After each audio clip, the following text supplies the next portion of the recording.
What is going on, Tricology family, and welcome back to another episode of the Tricology News Talk. I told y'all we was gonna be back after Thanksgiving week, so we got a big show for you guys today. So we're gonna be covering what happened last week, and of course for today's week news. So let's get into some last week news and cover what was streaming, as this is going to be our first topic. So we're going to go over what's streaming now,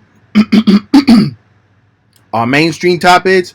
We got 2 movie reviews for y'all, and for the rest of the December, we're going to be doing a top tier list. So for this episode, we're going to be doing a top tier for the MCU, the Marvel Cinematic Universe Phase 4. That includes the all movies and television shows. So that's what's going on for today's episode. So let's get into what was streaming last week.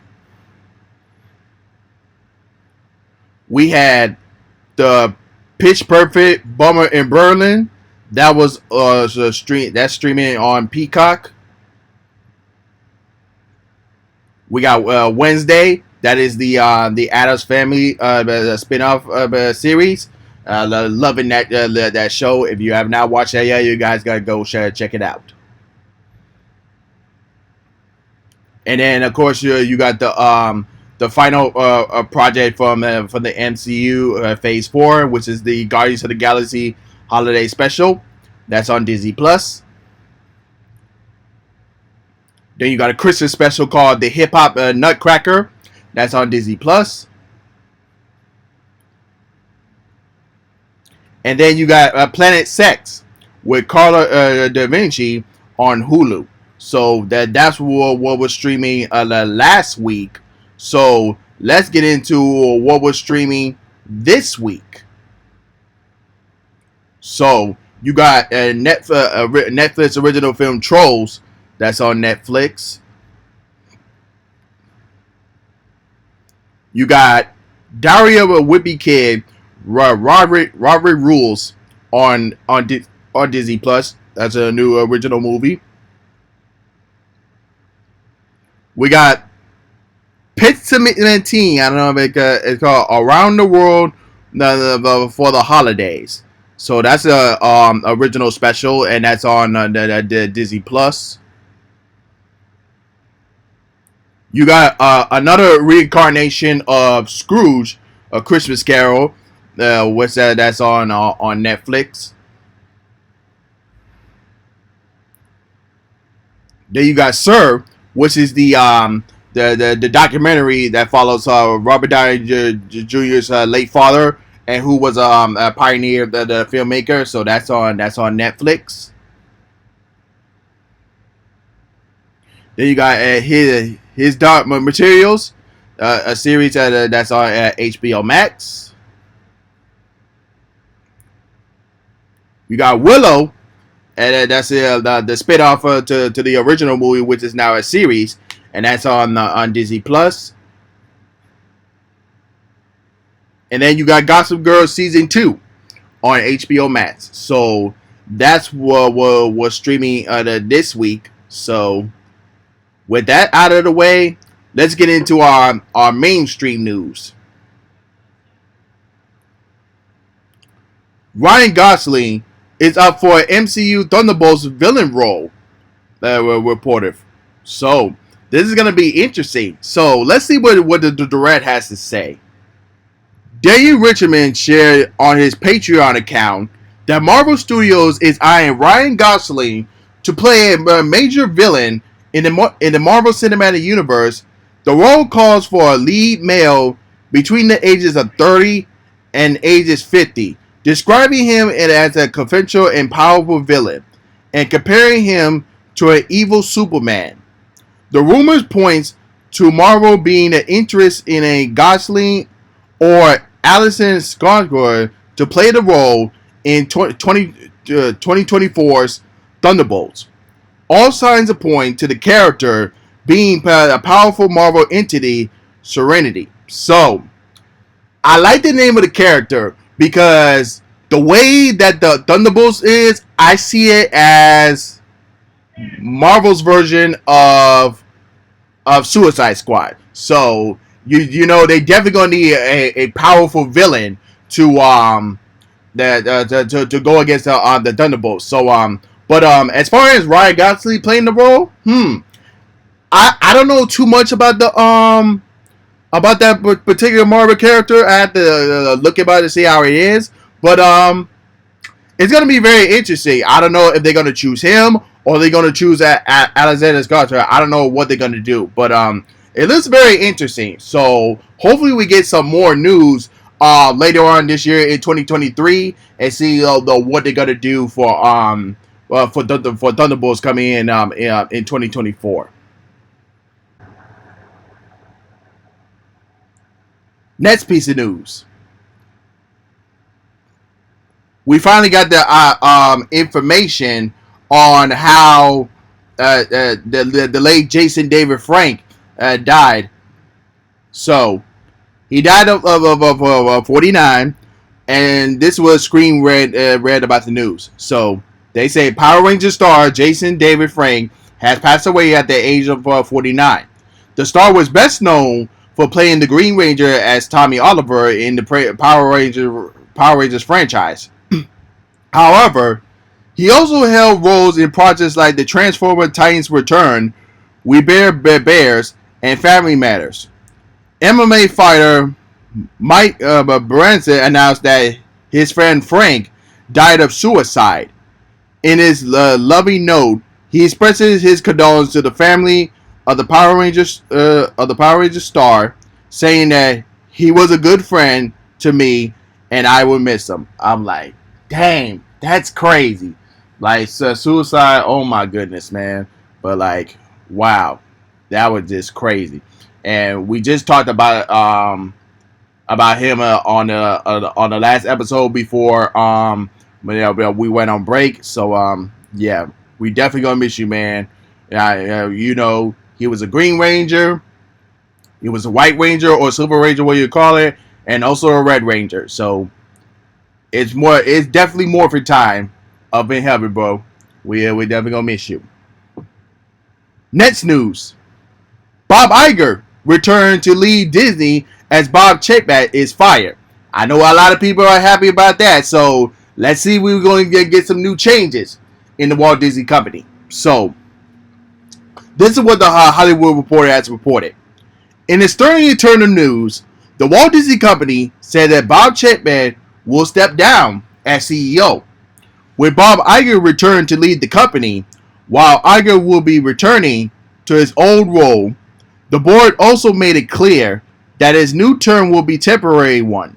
Iger has agreed to serve as Disney CEO for 2 years.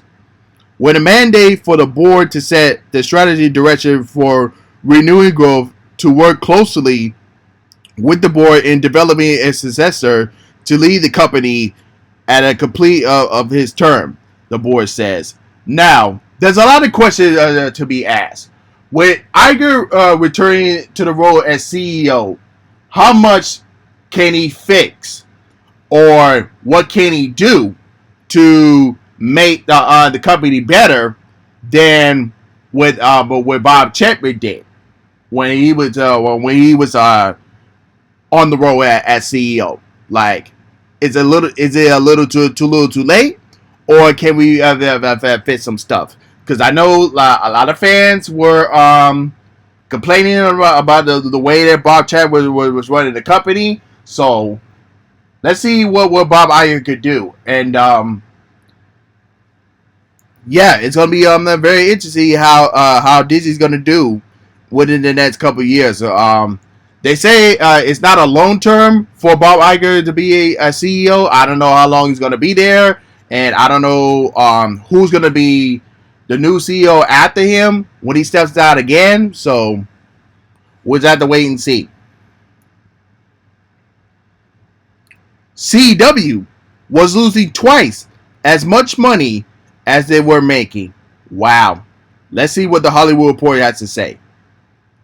According to the Hollywood Reporter analysis of the financial statements that were included in Netstar's latest quantity field with the SEC on November 9th.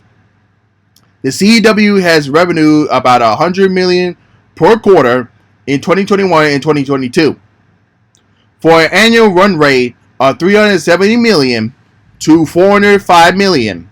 However, it has analyzed losses between $300 million and $400 million. In other words, for every dollar it took in, as many two were flowing out. The CW has never turned a profit since being formed in 2006.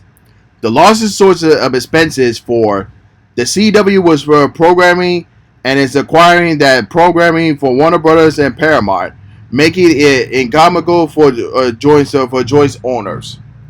Wow. CW's not looking good, man. Let's see if they get bounced back, or it might be the end of the road for them. Disney is facing an ITR lawsuit over multiple streaming prices. Yep, they went up on the prices for not only Disney Plus, but Hulu and ESPN and whatever that Disney owns. Let's see what the Hollywood Reporter has to say. The suits pit YouTube TV subscribers who filed the suit Friday in California federal court against Disney. They point to businesses dealing with the effective grant. The company is able to set a price floor for the market and push up prices across the industry by raising the prices of its own offering. Since Disney acquired global control over Hulu in May of 2019, prices across the streaming live paid television market, including for YouTube TV, have doubled reads the complaints. This dramatic market-wide price inflation that has been led by Disney's own price like hikes for Hulu Plus Live TV. The suit points to guidelines in Disney's contracts with the live streaming paid TV competitors that require them to carry ESPN as part of the cheapest bundle they offer. The terms officially restricted that the ability of Disney's rivals to provide an option that opposite ESPN, cable's most expensive channel that Disney owns. Now, like I said before, with Bob Iger return as CEO, can he make some changes with the pricing of the streaming services like for Disney Plus, Hulu, and that ESPN? I don't know. We'll just have to wait and see what happens there. Moving on.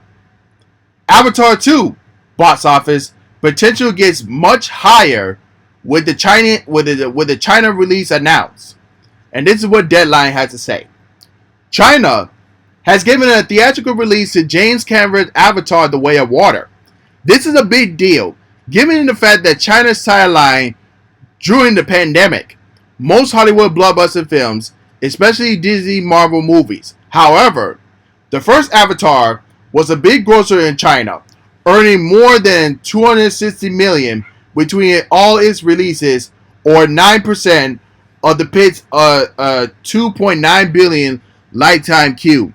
The sequel to the biggest grossing movie of all time will hit China Day and date with US and Canada on December 16th. When the original movie was released in China in March of 2021, IMAX delivered 30% of the opening weekend box office. Despite accounting for one of Chinese screens, the total 2021 re-release of Avatar in China made close to 58 million. Now, I will say this.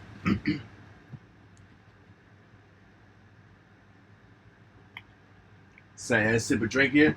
Now, if Avatar: The Way of Water can get China to release on there, then they have a better chance to not only to break even, but also make enough money to go over the budget that they had. So I'm not saying it might make a billion. I don't know. We'll just have to wait and see how they're gonna do. But with China on the hand, but I keep saying this before, like any movie that is releasing in China, they have a better chance of getting a lot more money in the box office. So I know China's been a bit on the sidelines since the pandemic, and they don't open up to certain movies that have like certain agenda. I can understand that, but they was really high on the first Avatar. So let's see if they make a lot more than the first one.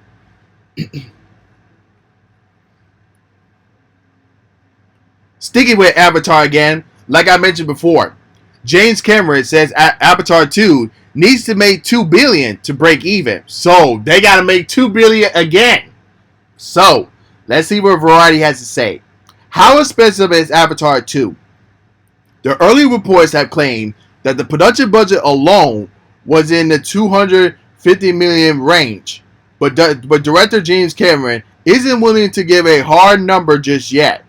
The only answer Cameron would give about the sequel's budget when he was asked by GQ magazine was the following: "It was freaking expensive."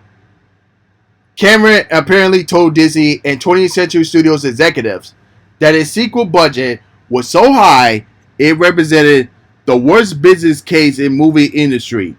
According to the director's estimate, you would have to be the third or fourth highest grossing film in history. That is your threshold. That's your break even. So I know that the first Avatar, Titans, not I'm tired. What the hell? Titanic. I meant to say, um, Avengers Endgame. Yeah, I think there was only 3 movies that's made $2 billion, if I'm not mistaken. But yeah, so I'm pretty sure this might make $2 billion. I'm pretty sure it might will. Well, at least $1 billion, at least. But we'll just have to wait and see. So they got a whole where we at? The whole I would say the whole last 2 weeks or 3 weeks of December to make that billion, because I mean, around the time in the first week in the first couple of months during the year, nothing happens. No big budget movies come out, but there's something coming out in 2023. So let's see what happens. But I'm pretty sure it's going to make $1 billion, but can it make $2 billion? That's the question.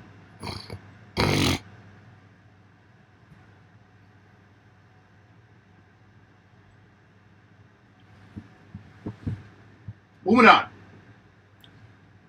Marvel's Blade movie gets a new director and Emmy Oscar-winning new writer. And this is what Hollywood Reporter has reported. Yan Demi, who has directed the plot of HBO's Bonnie Push horror series Lovecraft Country.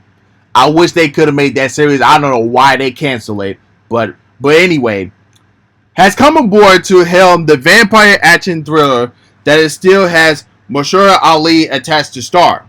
Meanwhile, Michael Stuhlbarg, who earned an Emmy nomination for his Penty episode of Ava DuVernay's drama When They See Us, has been hired to pen a brand new script for the feature. Rather than jamming another director into something that was clearly needed an overhaul, Marvel paused for a deep look under the hood. That meant a page 1 rewrite for the project, which had labored into screenwriting phrase. Ali was personally involved in selecting the writer. So this sounds like good news. So hopefully they can move forward. We get in pre-production. So they can finally get production started, and I mean everything else. So I'm loving the new team. So hopefully this come out good. Moving on, Bob Chapek learned from his firing the same day when they announced it, and this is what the New York Post has reported. Chapek was blinded by the move, as at the least of the last week, he didn't know what was about to happen. According to a source, close the situation, it was definitely a shot to Chapek. The source added, other than top Disney executives, were unaware of the leadership change until they have received Iger's email announcing his return Sunday night. Some learned that the news attended at Elton John's concert at Dodgers Stadium was being live streamed on Disney Plus streaming service. The Wall Street Journal reported Chapek has been expected to attend the concert, and the company has even planned for him to introduce John on stage. Sources told the Journal. That's very interesting to know.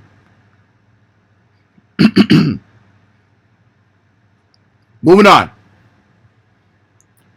Namor cannot have his own movie, says the Black Panther producer. I wonder why. Let's see what Screen Rant has to say. During a sit down with the Wrap, Black Panther Wakanda Forever producer Nate Moore revealed that while Namor can return, but not in a standalone film. According to Marvel Studios' deal with Universal Pictures, Namor can only appear alone in marketing materials as long as within a series of posters, and the character cannot appear in a solo MCU movie. Moore compared the situation to the Hulk's, saying that Black Panther's Wakanda Forever antagonist is borrowed. So, I understand where they're coming from. So, we all know that Spider-Man is Sony's property. So, that means not only with Namor and the Hulk, it's Universal's property. So, if Universal can somehow come up with a deal like Sony, like what Sony is doing for Marvel Studios, if Universal can do the same thing with Marvel Studios, then not only we can get a solo film from Namor, we also get a solo film for the Hulk as well. Because you already know that they're already planning for a World War Hulk. It just we just don't know when it's gonna happen, but we do know it's definitely gonna happen in Phase 6, I believe. Yeah. So yeah, man. I posted this like a long time ago. I posted like, oh, who do these characters belong to? Do they belong to Disney? Do they belong to Sony? Do they belong to Universal? So, if you guys want to, go Google it and check it out and see which Marvel character belongs to. Moving on. Rian Johnson may do a Star Wars Disney Plus series. Let's see what Rian Johnson has to say. I would do a Star Wars anything. And if I had an idea that I was excited about, that working better as a show than a movie, I had did it that way. At the moment,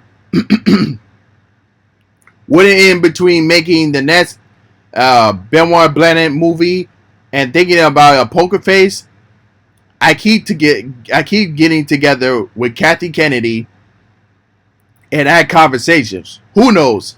Making The Last Jedi was the best experience in my life, so I should be lucky. So, if he does make a Star Wars series, I would say do a series that follows either Ray or follow Finn and Pope story. But that's just my ideas. I don't know if he actually going to do a Star Wars Disney Plus series. We'll just have to wait and see.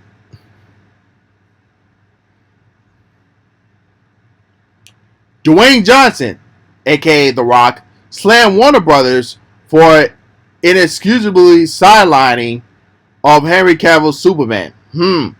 Let's see what MSN had to say. At the end of the day, the studio was not bringing Henry Cavill back inexcusably. For us, there is no viable logic way to build out the DC universe without the most powerful force and the greatest superhero of all time sitting on the sideline. It is possible to do so. And there is no other Superman. By the way, to bring back, Henry Cavill is our generation's Superman. And in my opinion, the greatest Superman. And I mean that respectfully to the other actors, especially Christopher Reeve. Now,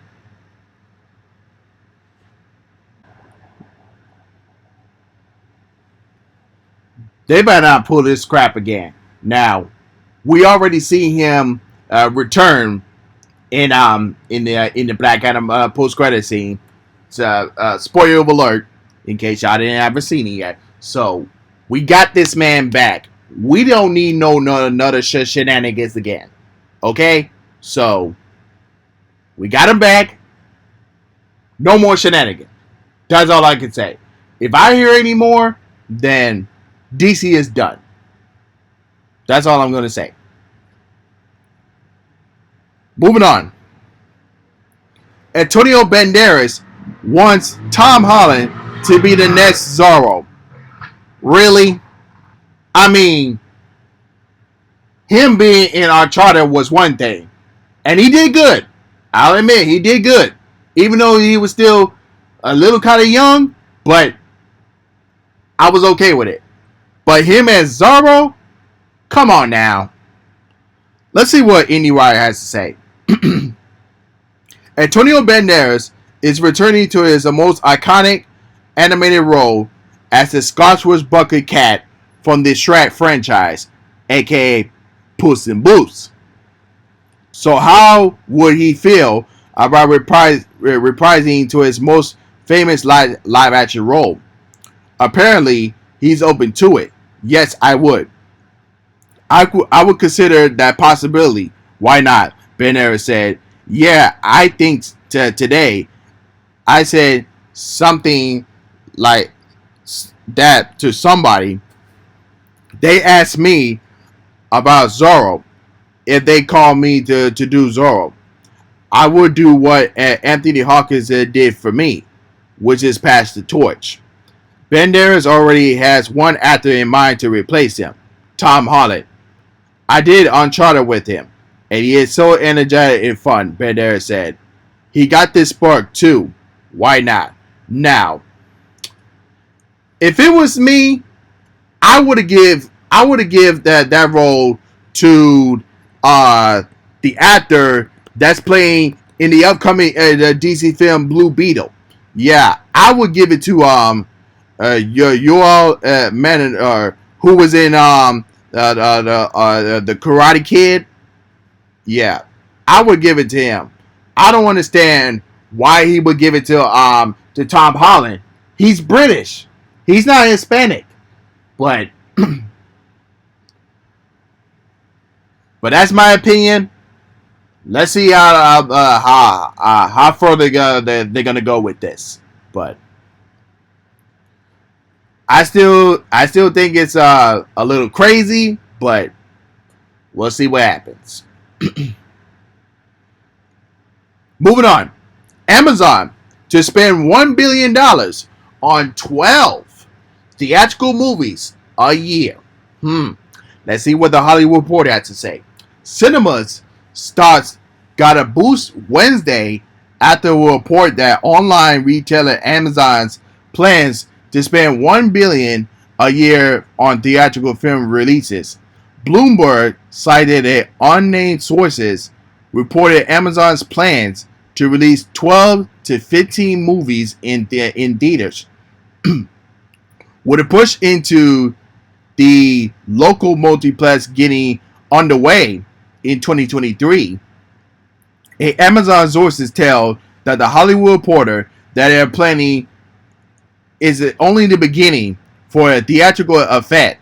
The exact number of titles has yet to be finalized. Cinema stars are surged on the news that the theatrical movie push by Amazon shares in Cinemark roses to 1.77 or for 47 or 12% to 13.74 in the late afternoon trading on Wednesday.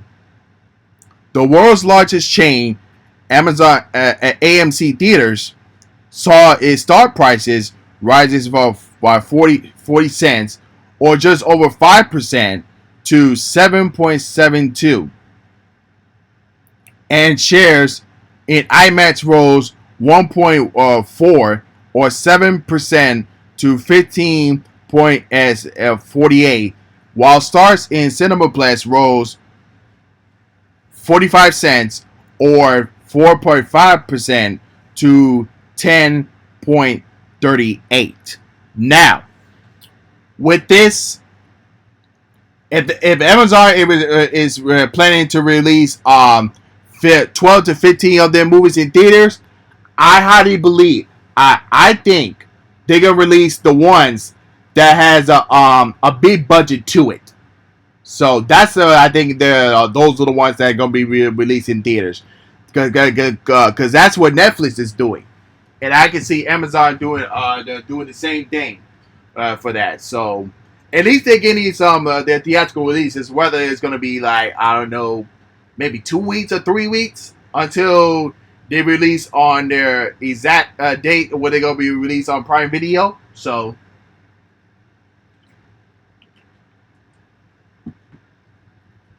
I see this as a good move. So let's see how much earnings they can get on that. Huge Hollywood shakeup as Legendary moves to Sony from Warner Brothers. Let's see what the Hollywood Reporter has to say. Legendary was the lead producer on two of the biggest hits for the pandemic era, that was Dune and Godzilla vs. Kong. But the relationship with Warner Brothers has screwed strained when the former Warner Media chief Jason Curr didn't loop with Legendary about the abrupt announcing it was selling all of its 2021 theatrical titles simultaneously to both in theaters and HBO Max. Sony's commitment to theatrical distributions aligned with our vision of how to best destroy the most value for Legendary movies, said Legendary CEO Joshua Gore. The incredible slate of movies that Mary Parent has Amazon are built for the theatrical experience. And while we're excited about our partnership with Sony for this next phase of Legendary's growth, we are also grateful to Warner Brothers Pictures, who has been a valuable partner to Legendary for over many years. And we are looking forward to continuing our work with the talented executives at Warner Brothers Discovery. So, I hope they can come back to Warner Brothers, and I want to see what they're gonna do with with Sony, because they also have work with Universal as well. So let's see how they do with Sony.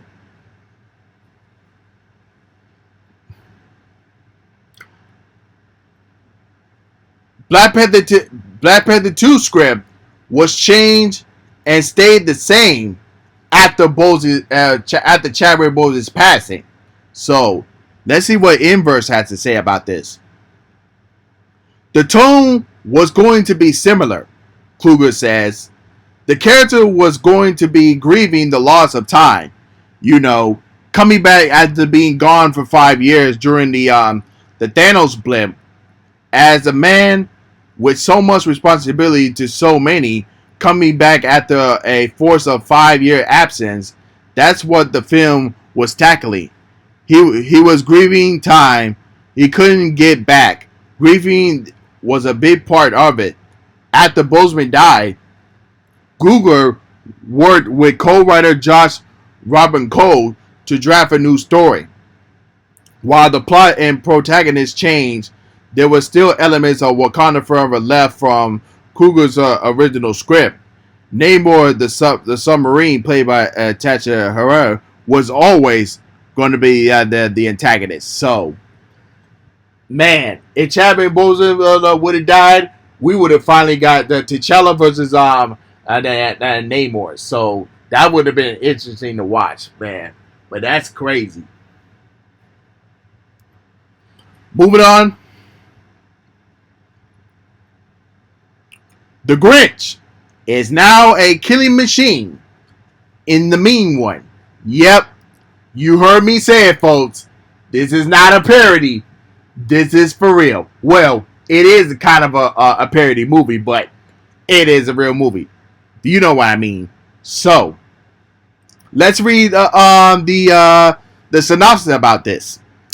A hairy green-skinned grump in a Santa suit living in the mountains high above the town of Newville. Despite in the holiday season, young Sidney, you know who, played by Christopher Martin, whose parents was butchered by the mean one 20 Christmas earlier, is returning to town to seek closure. But when the mean one launches a new reign of terror that threatens to destroy Christmas, Sidney finds a bold new purpose, trapping and killing the monster. So, you got the Grinch versus Sidney Luhu in this. Wow. This is going to be so crazy. And we even talk about the freaking Winnie the Pooh Blood and Honey. Oh my goodness. I can't wait to see both of them. It's going to be crazy. And bloody. And I gotta say that too. Wednesday smashes Netflix records. Let's see what Deadline has to say. If y'all have not checked out the Wednesday series, y'all should. Wednesday has summoned a new record for Netflix. The Supernatural series drew a whipping of 341.23 million hours viewed in the first week of the streamer. Soaring in the top of the TV charts, it has now holds the record of the most hours viewed in a week for any English language TV series on Netflix. Impressively, that beats Stranger Things 4, which previously held the title at its peak for the first 7 episodes of Stranger Things 4, noted 335 million hours viewed in their first full week of the service, and the second week in the top 10. The current all-time holder is Squid Games, with 571.8 million hours viewed in the peak of the week on Netflix. So it's definitely doing good. So you can definitely put Wednesday on that top 10 list of most watched viewed the series. So it's definitely looking good. So like I said before, if you guys have not checked out the Wednesday series, y'all should.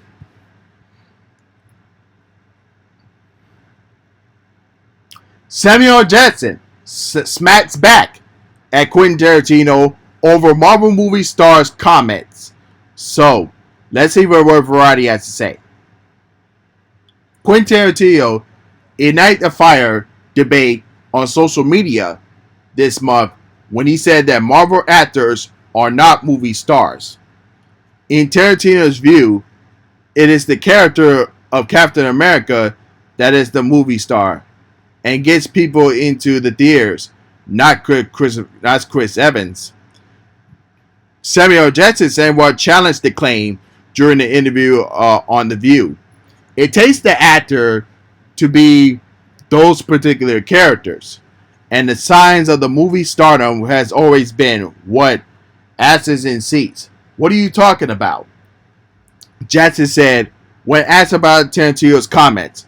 that is not a big controversy for me to know to apparently that these actors are movie stars. Chadwick Boseman is Black Panther. You cannot refuse that he is a movie star. So I agree with Samuel Jackson. So it takes a movie star to try to understand and read certain comic books, and like if you're gonna play that particular character, like you got to know that character, you got to read and study that character. So before you play that particular on the big screen, so like I said, this is not really a debate to me. So I really see all actors as movie stars. So that's what I see. Yeah, in this. Moving on. And Lee cast his son to play Bruce Willis to play Bruce Lee in a biopic. Y'all remember that old Bruce Lee biopic, Dragon, the Bruce Lee story that came out in the 90s, and that played Jason Scott Lee. And y'all remember it came out with a video game as well on Super Nintendo. You guys remember that? I have. I remember playing that game on Super Nintendo. But let's see what Deadline has to say. Sony's 3000 Pictures has finalized a deal that will see Oscar winner and Lee direct Bruce Lee, a film that will star the filmmaker's son Mason Lee in the role of the iconic martial artist. Dan Flamberg, who were including character of Foxcatcher, is working on the script that has been seen previous versions by Gene Cassidy, Alex Law, and Mabel Chan, and the most recent Wells Tower, Lawrence Gray, and Shannon Lee, Ann Lee, Benton Everland, and Brian Bell are producing, and Elizabeth Guller and Marcia Purver are overseeing the project for the studio. So you already know I'm a big the Bruce Lee fan, so I cannot wait to see this adaptation biopic. DC animated projects to stream on Amazon. So this is very interesting. So let's see what Deadline has to say. Warner Brothers Television Studios is in the process of closing a deal with major animated deals with Amazon for DC brand content.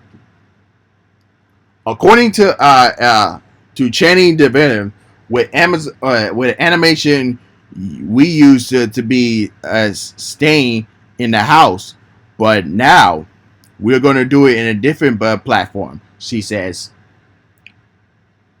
HBO Max is the first stop, but we are in the process of closing a big deal with Amazon featuring DC brand content in animation. So, this is how I see this going. So, they're going to do the premieres on Amazon. So, right after the whole season is completed, then they're going to probably put it on HBO Max. So, that's why I see this going. But we have to see how the deal is going to go with Amazon. So, and if HBO Max is going to be a part of that deal.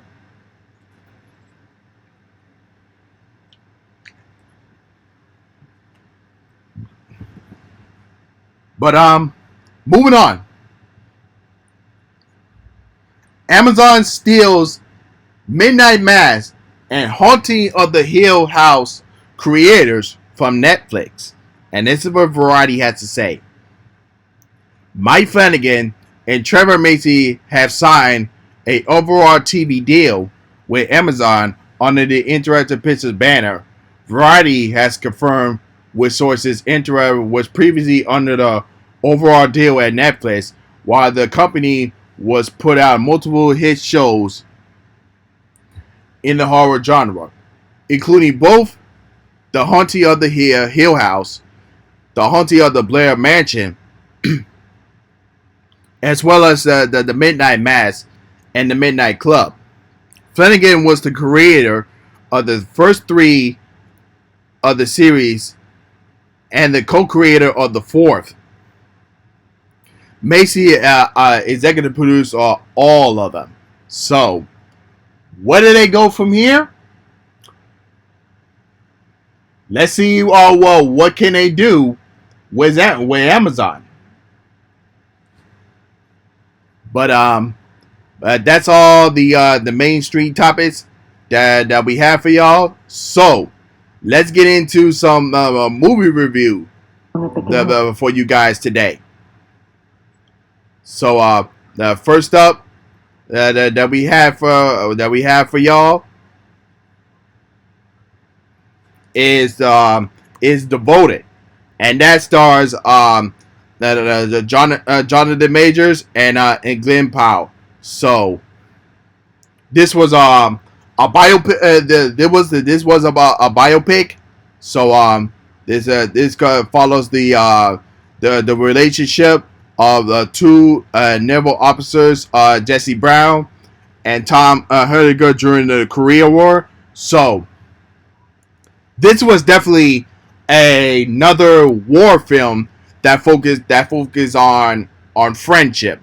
Being there was a different race, but they work together and they want to learn about each other, and also that their teammates that they're working with, and everything. So I definitely enjoyed this movie. So I wanted to see how different it was going to be from Top Gun Maverick. So this right here was more serious than Top Gun Maverick, because Top Gun Maverick not only had the action, it had some drama in it, and it also has a comedy into it. So this one here, Devoted, this was more. It had some action in it. It was more drama, and we just focused on, you know what I'm saying, being it was more like a buddy friendship type of movie. So, but yeah, other than that, I can't really say anything bad about it, but other than that, Jonathan Majors and Glenn Powell put out a great performances. The film score was great, and yeah, this was a pretty good drama biopic, and I definitely give this a movie an A. So that one was really good, and on to our next movie review, and that's the Violent Night. Man, where do I start with this? This was Die Hard, but without Bruce Willis. That's what I see. It was like Die Hard without Bruce Willis, and it had John Wick type of action style. That's why I think about this. So with David Harbour playing as Santa Claus, man, yeah, he was really great, and I love that in the movie that they put out the backstory of Santa Claus, or who he was before he became Santa Claus. I'm like, oh my goodness, when they showed that, and they show that, oh, this is what he has to be to stop the group of mercenaries who was trying to rob a family for their fortunes, and those mercenaries was led by John Rosado, who went by the code name of Mr. Scrooge. Yeah, so yeah, but yeah, and also it definitely had some Home Alone elements in this too. So y'all know, y'all see when y'all watch a movie, y'all see why it had some Home Alone invents in that movie. But other than that, it was funny. David Harbour put out a great performance. The little girl did a great performance as well. Um, yeah. Some of the action sequences, it was bloody at times. Like, oh my god, some of the action sequences, you're gonna be starting laughing at those parts too. Oh my goodness. Now, will I say this is an actual masterpiece? Not really, but was this a really fun action movies that you will watch over and over during the holidays? Absolutely, it was that good. So, oh my. So yeah. Overall, I would give this movie a C plus. I'll give it a C plus, or maybe a B minus, one and two. Like that, it wasn't that all great, but it was good. It was a real good time to watch. Like I said before, it's one of those movies that you would definitely watch over and over again during the holidays. So yeah, so that's why I think of the movie. But that's all I have for all the movie reviews. So let's get into our rankings for today. So like I said before, in the month of December, we are going to be doing some rankings. So for this episode, we're going to be ranking the Marvel Cinematic Universe Phase 4. So in total, we have 7 movies and 10 TV shows plus the special presentation ones. So let's go over and rank the TV shows and special presentations first. So coming in at number 10, I put Miss Marvel. Now, when I put this stuff at the bottom, I don't really exactly hate it, but I just say it wasn't like has drawn my attention and that much, but I just want to see where the story ends. So for Ms. Marvel, I know that she is going to be in the Marvels movie, so I just want to see how that go. At times, it was okay for what it was. So we finally got the note that Ms. Marvel is definitely a mutant. So they are definitely setting up for the X-Men. So when they start coming in, I think either in Phase 5 or Phase 6. So, but yeah, it was okay for what it was, but not really likable on my end. So I put that at number 10. So at number 9, I got the She-Hulk Attorney at Law. Now, it was all right for what it was. It definitely went a different route than normally other Marvel shows that has done. But they definitely had the Hulk in there. They had Wong in there. They had Daredevil in there at times. But I know that some people that hate this show. But like I said, it was okay for what it was. So. And it definitely teases us that we're definitely getting the World War Hulk movie. So, but yeah, I put it at 9. So, at number 8, I put Moon Knight. Now, I love the trailer, but like when it came to when the show came out and the series came out, it wasn't what I expected it to be. But it was okay for what it was. It was still dark.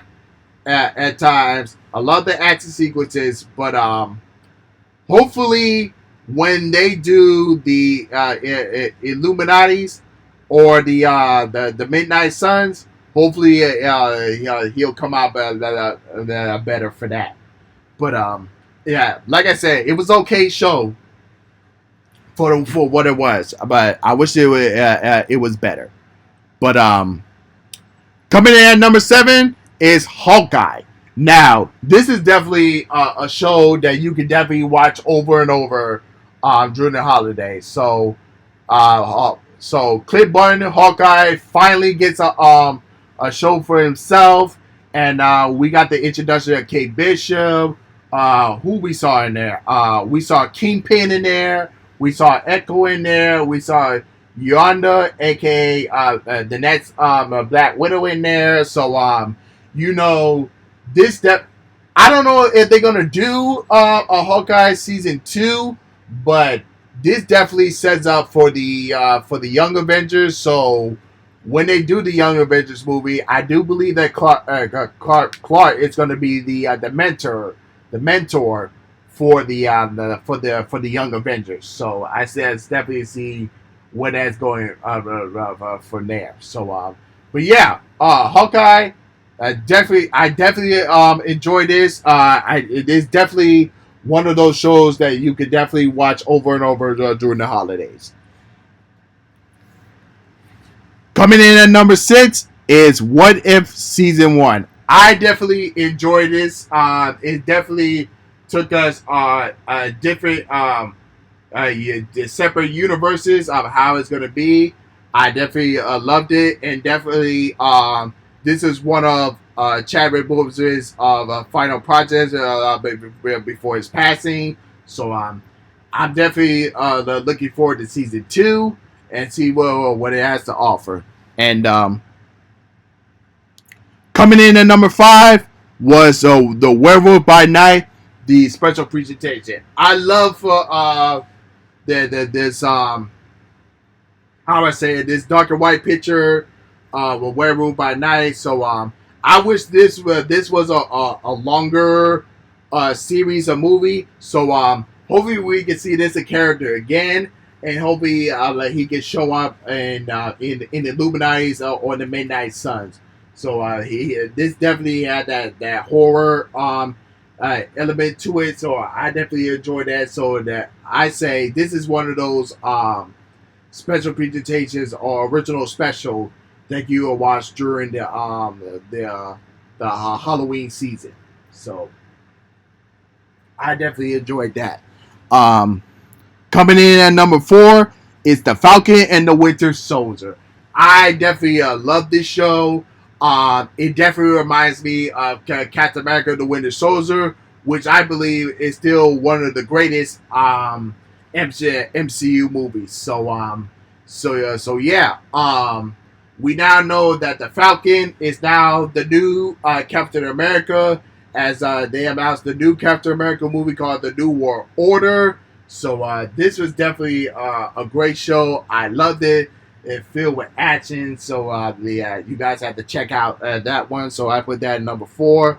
And coming in at number 3 is the Guardians of the Galaxy holiday special. So I definitely love that. So this was definitely a great original special to the Guardians of the Galaxy. So I definitely love that. Again, one of those original specials that you will watch on the holidays. But yeah, that was totally great. And coming in at number 2 is WandaVision. I'm upset that it won't get a season 2, but it was definitely one of those projects that was able to come out right after the pandemic hit, because you had no Marvel movie or series that came out in 2020. This was definitely this was the first MCU project that came out in 2021. So definitely give his props to that. It was a real good show. I definitely I loved it. So with that, it was really good. And number 1 is Loki season 1, and definitely the show that lived up to the multiverse saga. So I can't wait for for season 2. So that's my rankings for the TV shows. Now let's get into the movies. So coming in at number 7 is Thor: Love and Thunder. Listen, I still think that Thor Ragnarok is the best Thor movie. Now, when Taika was the director in Ragnarok, he was the director again at Thor: Love and Thunder. I don't know what happened there. Some people was not really feeling it, so I don't know what happened there. So if they're gonna do a Thor 5, I don't think he's gonna be the director in that one. But I still think it was okay, but not really in my top tier to say. But coming in at number 6 is the Eternals. I said I think even though it's not really the best in my eyes, but I still believe that the Eternals is definitely the was more cinematic than the other MCU movies. Now, it didn't really add much how I say it, that blockbuster feel than the other MCU movies, but like I said, it was more cinematic than the other MCU movies. Coming in at number 5 was Black Widow. So this was a long time coming. This movie should have came out long before then. But hey, at least we still got it now.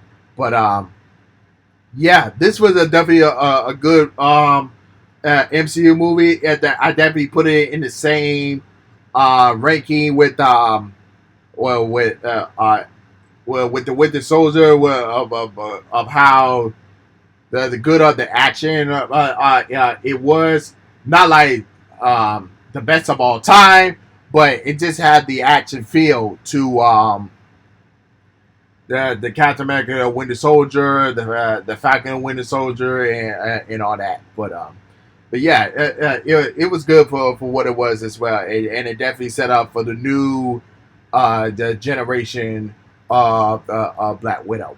And coming in at number 4 is Doctor Strange and the Multiverse of Madness. Now,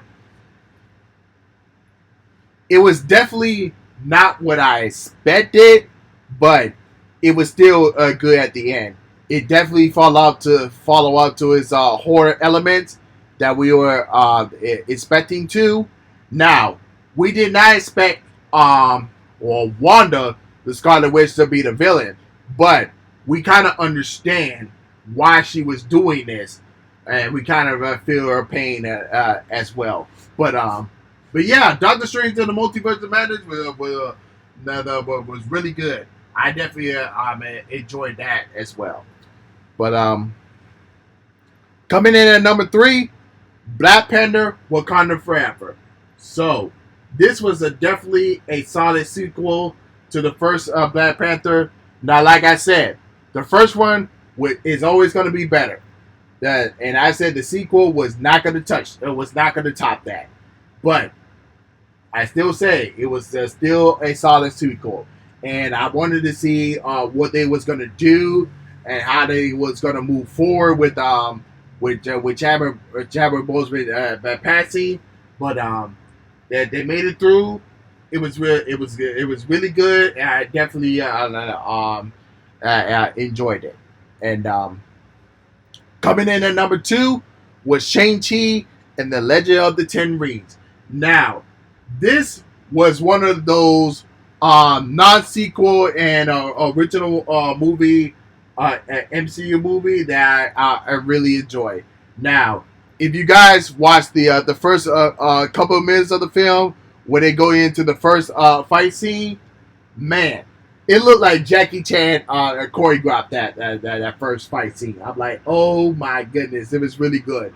And then after that, it started getting into this Marvel elements afterwards. But this was really good, and I cannot wait for the Shang-Chi to be in not only in the Avengers, and hope they get a sequel as well. And then lastly, number 1, you guys already know, it's Spider-Man: No Way Home. What else can we say? We got all 3 generations of Spider-Man with Tom Holland, Andrew Garfield, and Tobey Maguire in the same movie. Man, it was really great. Like, oh my goodness, you can, man, I can't even put into words of that. Like, it was really, really freaking awesome. But yeah, That's my rankings there. Let me know where do you rank your MCU Phase 4? What do you rank your movies and TV shows? Let me know what are your rankings there. But other than that, that's my show for you guys today. But next week, as far as the rankings, we're gonna be doing the top comic book movies 2022. So that's gonna be the next ranking list for the next week's episode. But yeah, if you're watching me on YouTube, don't forget like, comment, subscribe, share, and hit the notification bell when new episodes are uploaded. And of course, if you follow me on Spotify, Anchor, Google Podcasts, Apple Podcasts, and other streaming platforms, podcast platforms that you can follow me with. But other than that, this is Trico, and I'm signing off, y'all. Peace.